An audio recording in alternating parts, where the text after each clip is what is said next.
Hello guys! So proceed po tayo sa next part sa ating chapter 1 which is the theoretical framework.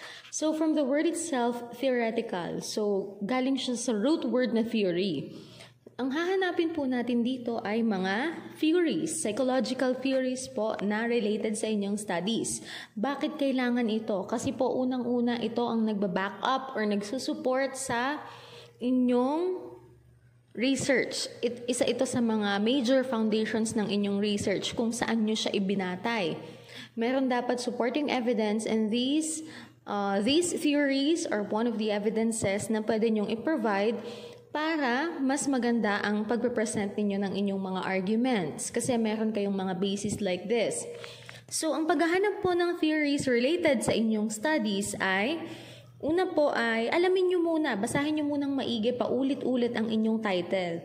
So, sa title pa lang, kailangan yun ang magiging basis nyo kung paano kayo maghahanap ng theory. So, tingnan nyo po itong example. Pinicturean ko kasi yung example na theoretical framework nung ginagamit ko pa na sample sa inyo since the start.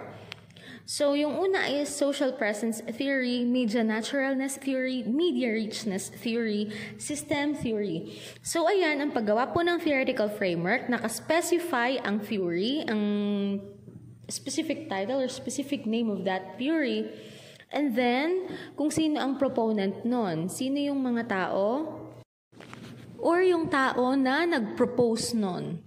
Okay, so example, number 1, social presence theory by John Short, Ederin William, and Bruce Christie.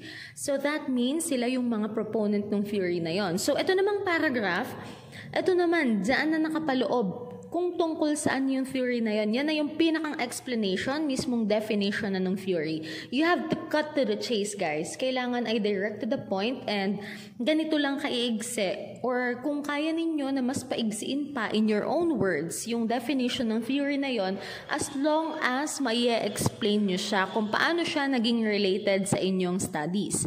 And in the end naman po sa defense, ang pagtatanong naman po dito, hindi naman necessarily kailangan sa ulo nyo word by word.